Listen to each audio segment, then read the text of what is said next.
사랑하고 축복합니다. 오늘은 요한계시록 31번째 하루 동안 이를 재앙. 이 하루 동안 이른다. 이제 뒤에 보면 1시간에 이른다. 이제 그런 표현들이 나오는데 하나님께서 심판을 이루시는 그 모습을 아주 한순간에 일어나는 일로서 성경이 우리에게 묘사를 합니다. 아주 급하고 아주 강력한 하나님의 심판을 이 시간 단위로 표현을 하는 거예요. 하나님께서 한순간에, 우리 표현을 하면 한순간에 다 쓸어버린다. 뭐 이런 정도로 해석할 수 있겠죠. 지난주에 끝에 보긴 했는데요. 우리 18장 1절에 보면 이제 다른 천사가 나와서 이제 마지막, 정말로 하나님께서 마지막으로 그 바벨론이라고 일컬어지는 여인, 음녀 바벨론을 이제 심판하는 그 모습을 우리에게 보여줍니다. 2절 다시 한번 보세요. 무너졌도다, 무너졌도다. 그렇죠. 두 번씩 반복하는 건 강조하는 거예요. 드디어 저 큰 성 바벨론이 어떻게 됐다? 무너졌다. 완전히 무너졌다.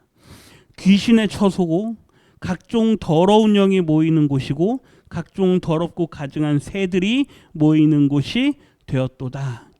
이게 이제 여기 왜 새들이 모이는 곳이냐? 나무에 새들이 모이는 건 좋은 겁니까? 안 좋은 겁니까? 그러니까 하나님께서 이 악한 세력, 특별히 바벨론이라고 일컬어지는 그 밑으로 누가 다 모인다는 이야기입니까?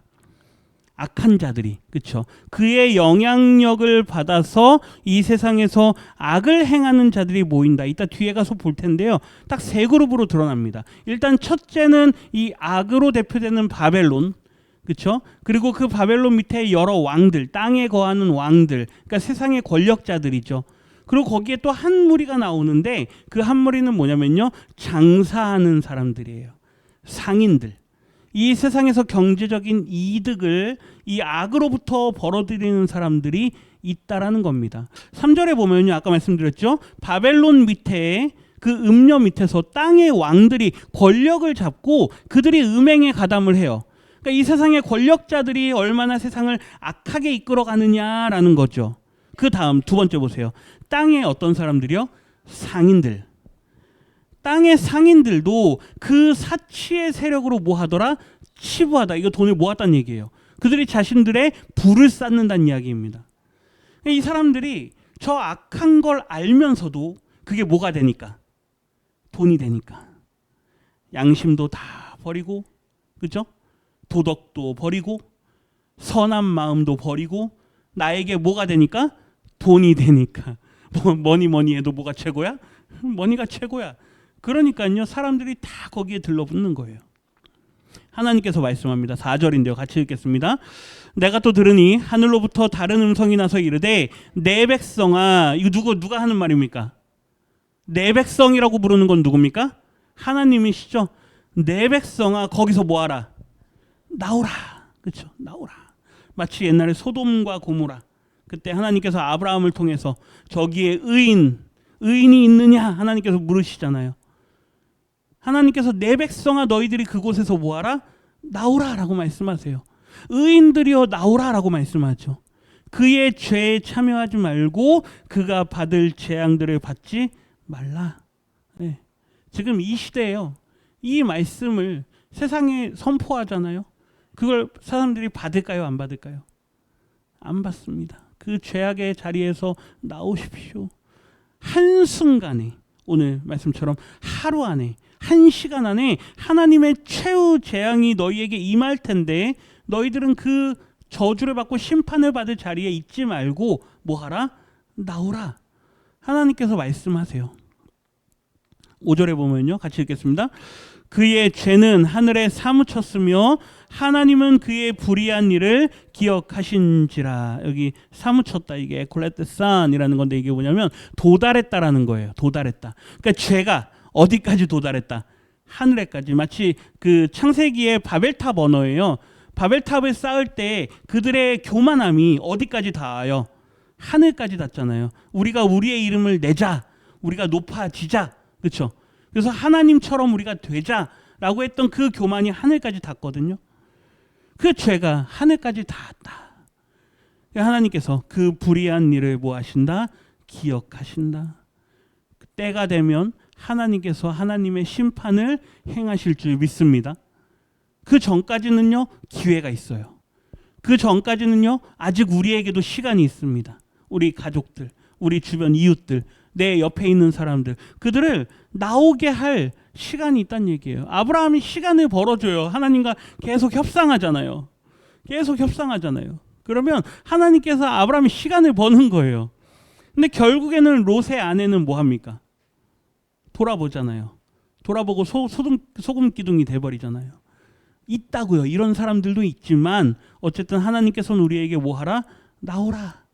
나오라라고 계속 기회를 주세요.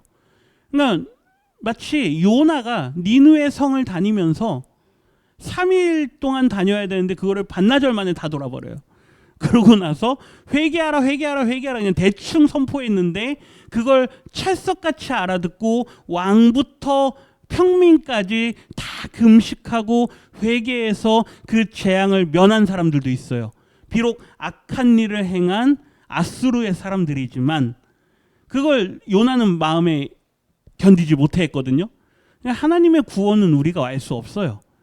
그러니까 마지막 순간까지 요나의 심정으로든 그냥 뭐 저 사람이 지옥에 가든 말든 나는 내 할 일 하겠다 그러면서 그냥 대충 선포하고 다니든 아니면 정말로 안타까워하는 마음으로 그 영혼을 사랑하는 마음으로 계속해서 구원을 선포하든 마지막 시간까지 우리에게는 기회가 있는 줄 믿습니다. 이거 하라는 거예요. 오늘 돌아가시면 하셔야 돼요. 전화하셔야 돼요. 갑자기 뭔 소리야. 하나님이 언제 심판하실지 모른다고. 그렇죠? 예수 믿으라고. 사람들이 그러겠죠. 갑자기 뜬금없는 소리야. 막 그럴 거예요. 그런다 할지라도 우리는 그들을 위해서 기도하고 복음을 전하는 일을 포기하지 않으시기를 주님의 이름으로 부탁드립니다. 네. 뭐 평생 했는데도 안 돼요. 뭐 그럴 수도 있어요. 평생 했는데도 안 돼도 마지막 순간엔 될 수도 있습니다. 그 믿음을 잃지 않으시기를. 6절 보세요. 6절 같이 읽겠습니다.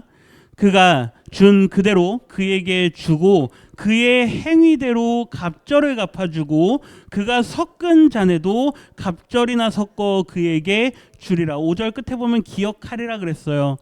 그들이 어떤 악한 일을 했느냐 그걸 하나님께서 기억하신대요. 그리고 하는 말씀이 뭐냐면 너희가 행한 것에 내가 몇 배로? 2배로. 엘리사가 자기 스승 엘리야의 그 성령의 은혜에 몇 배요? 갑절 2배를 구한 것도 있지만 하나님께서는 너희의 악한 행실에 몇 배요? 갑절로 갚겠다라고 말씀하세요. 이거는 철저하게 갚겠다라는 이야기입니다. 아니요, 그것에 더하겠다라는 이야기예요. 이자도 붙이고 이거를 뭐 2부 3부 뭐 하나님께서요. 내가 거기에다가 아주 그냥 씨를 말리겠다 이런 마음이죠. 섞은 잔에도 갑절이나 섞어서 그에게 주겠다.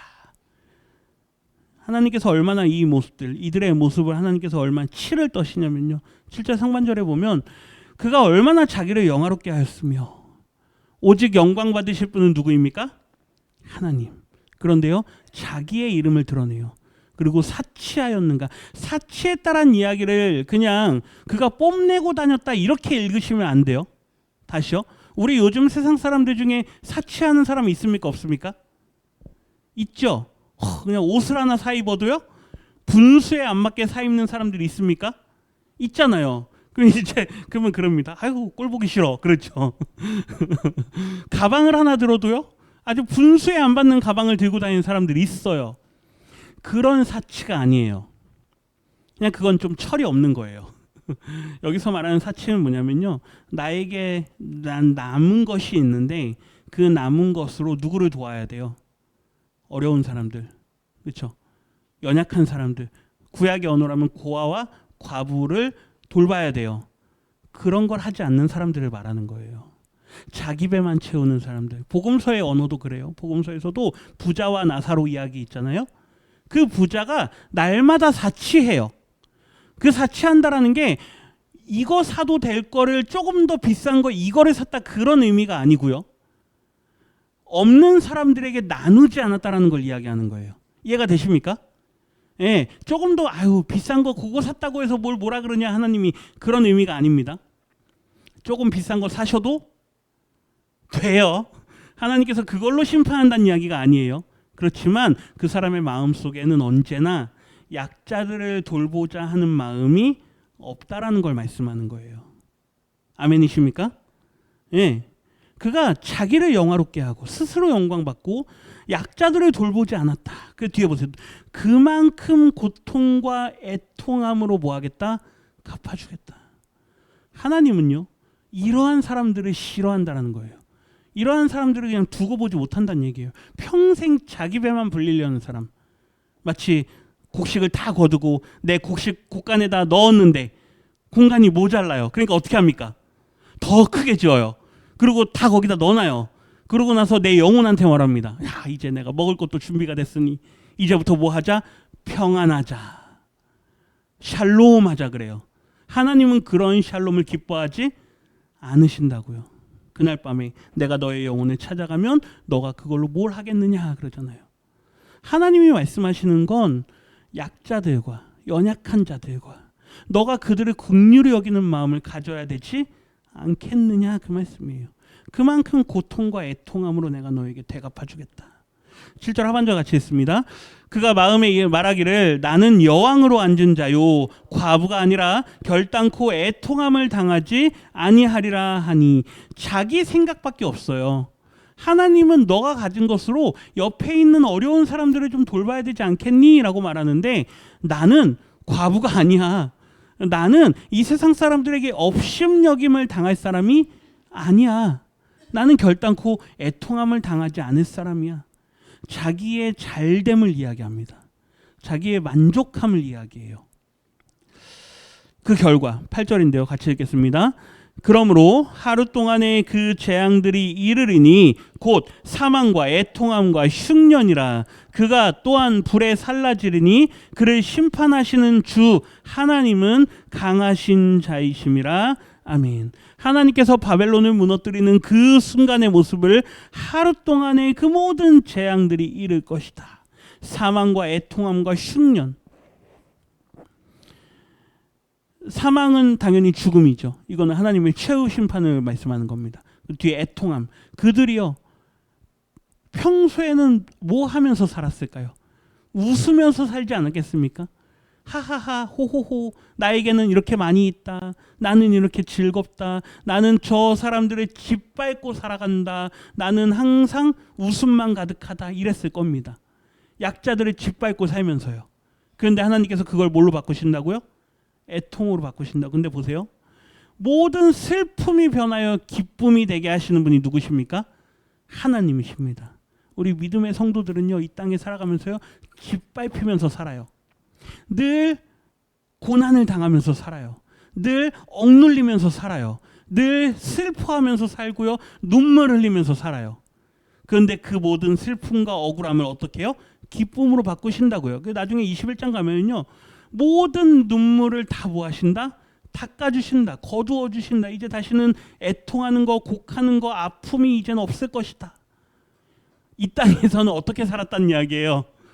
그렇게 살았다는 이야기예요. 애통하면서 살고 곡하면서 살고 아파하면서 살았다고요. 그러니까 아픈 게 죄송합니다. 아픈 게 당연한 거예요. 네, 슬픈 게 당연한 거라고요. 고통받는 게 당연한 거예요. 이 땅에서 예수 믿고 살면서요, 아프고 고통받고 슬퍼하는 일 쌓이고 쌓였습니다. 그렇게 사는 게 맞다고요. 근데 우리는 어떻게 합니까? 하나님 왜 맨날 나는 뭐 해야 됩니까? 왜 맨날 나는 힘들어야 됩니까? 왜 나는 맨날 아파야 됩니까? 그러잖아요. 근데 그때가 지나면 이걸 역전시켜 주시는 분이 우리 하나님이신 줄 믿습니다. 반대로 이 땅에서 떵떵거리고 슬픔이 없고 날마다 기뻐하고 다윗도 그래요. 하나님 저 악인들은 왜 병도 안 걸립니까? 저 악인들은 왜 장수합니까? 다윗이요 얼마나 억울했는지 하나님한테요 막 그래요. 하나님 왜 저 사람들은 병도 걸리지 않고 장수하고 왜 하는 일마다 더 잘 됩니까? 다윗도 그래요. 다윗이 나는 아들한테 쫓김 당하고 장인어른한테 쫓김 당하고 그러잖아요. 자기 부인한테도요 막 놀림 당하고 막 그러잖아요. 얼마나 인생이 다윗이 억울했습니까? 그런데 하나님께서 그걸 어떻게 해요? 나중에 다 기쁨으로 찬양으로 영광으로 바꿔주신다고요. 왜요? 끝에 보세요. 주 하나님이 어떤 분이니까요. 강한 분이니까요. 강하신 하나님. 그 하나님께서 우리의 모든 약한 것들을 강함으로 바꾸신다고요. 그걸 믿는 게 믿음인 줄 믿습니다. 잘 되는 걸 믿는 게 믿음이 아니에요. 대부분의 예수를 믿는 성도들의 삶은요, 여전히 고난입니다. 여전히 고난이에요. 그런데 어떤 간증을 제가 좋아하냐면요, 여전히 고난이지만 그 고난 속에서 하나님을 끝까지 붙드는 사람들, 그 어려움 속에서도 끝까지 하나님을 의지해서 내가 믿음을 잃지 않은 사람들, 저는 그런 분들의 간증을 아주 사랑합니다. 예. 그래서 간증 집회를 잘 들으셔야 돼요. 예수 믿으니까 저렇게 잘 되게 해주는구나. 이거는 간증이 아닙니다. 자칫하면 기복주의로 빠져요. 하나님께서 복을 주십니다. 하나님께서 잘 되게 하세요. 근데 그런 사람들은 극히 일부예요. 우리가 이 땅에서 살아가는 동안 당하는 모든 고난과 고통들을 하나님께서 영광으로 바꿔주시는 날은 언제냐? 마지막 날이에요. 그날에 강하신 하나님 앞에 설 때 우리를 영광스러운 자리로 인도하실 줄 믿습니다. 그 믿음을 놓쳐버리면요, 계속 원망해요. 하나님, 나는 언제 됩니까? 하나님, 나는 언제 잘 풀립니까? 하나님, 언제 나는 죄송합니다. 저 좋은 아파트 가서 한번 살아봅니까? 그런데 그게 안 된다 해도 우리 하나님은 여전히 강하신 하나님인 줄 믿습니다. 그걸 붙드는 거라고요. 9절 보세요. 같이 읽겠습니다. 그와 함께 음행하고 사치하던 땅의 왕들이 그가 불타는 연기를 보고 위하여 울고 가슴치며, 울고 가슴쳐야 될 일이 뭔지 분별을 못하는 거예요. 바벨론이 무너지는 걸 보면서 울고 가슴을 쳐요. 왜 그럴까요? 왜 울고 가슴을 칠까요? 그 바벨론으로 인해서 우리가 뭘 얻고 살았으니까? 권력과 힘을 얻고 살았잖아요. 근데 바벨론이 무너지면 우리의 뭐도 없어지는 거예요? 권력과 힘도 없어지는 거예요. 그러니까 그들이 하는 말 뒤에 보세요. 큰 성, 견고한 성 바벨론이요. 우리가 의지했던 그 큰 성, 강하다라고 생각했던 그 큰 성 바벨론. 한 시간에 화가 이릅니다. 한 시간에 심판이 이릅니다. 하나님께서 단시간에 쓸어버리신다는 이야기예요. 그런데 그걸 의지했던 왕들은 어떻게 한다고요? 가슴을 치면서 외통해요. 뭘 슬퍼해야 되는 건지 모르는 거죠. 11절 같이 읽겠습니다. 땅의 상인들이 그를 위하여 울고 애통하는 것은 다시 그들의 상품을 사는 자가 없음이라. 이 사람들이 파는 물건이 뭔지 보세요. 12절인데요. 금과 은과 보석과 진주와 세마포와 자주옷감과 비단과 붉은 옷감. 누가 갖고 있는 겁니까? 다. 우리에게 있는 겁니까? 우린 없는 거잖아요. 누가 있는 거예요? 부자들이 가지고 있는 거죠. 자기들의 물건을 살 사람들이 누굽니까? 부자들, 권력자들. 근데 그들이 무너져요. 바벨론이 무너져요. 음녀는 붉은색 옷을 입고 있다 그랬고 손에 금 치장을 하고 있다 그랬어요. 그 사람이 사줘야 되는데 그 바벨론이 무너져 버리면 상인들이 돈을 벌 수 있습니까? 없습니까? 없어요. 그러니까 그들이 아까 11절 보세요. 그들이 뭐합니까? 그들도 위하여 울고 애통합니다. 하나님께서요, 이 악한 세상을 심판하실 때 아까 처음에 말씀드렸던 마약으로 사람들에게 돈을 벌던 사람들, 그렇죠? 동성애라는 그런 것들을 문화로 만들어가지고 그런 걸로 돈을 버는 사람들, 이 세상의 악한 것들로 자기 배를 채우는 사람들을 하나님께서 마지막에 심판하신다고요. 보세요. 각종 상아와 그릇들, 갑진나무, 구리, 철, 대리석으로 만든 각종 그릇들, 이런 것들이 사치품들이에요. 그렇죠? 이런 것들로 자기 배를 채우고 자기 만족을 누리는 사람들이에요. 이런 것들을 팔아서 누구에게 나누면 좋은데, 연약한 사람들에게 나누면 좋은데 그러지 않는 사람들, 그들로부터 돈을 버는 사람들이에요. 13절 계피와 향료와 향과 향유와 유향과 포도주와 감람류와 고운 밀가루와 밀, 소와 양과 말과 수레. 뒤에 보세요. 종들. 그 다음에 끝에 거기가 이제 까이라고 하는 접속사가 과로 우리말에 번역이 됐는데 그게 이제 심지어로까지 번역이 돼요.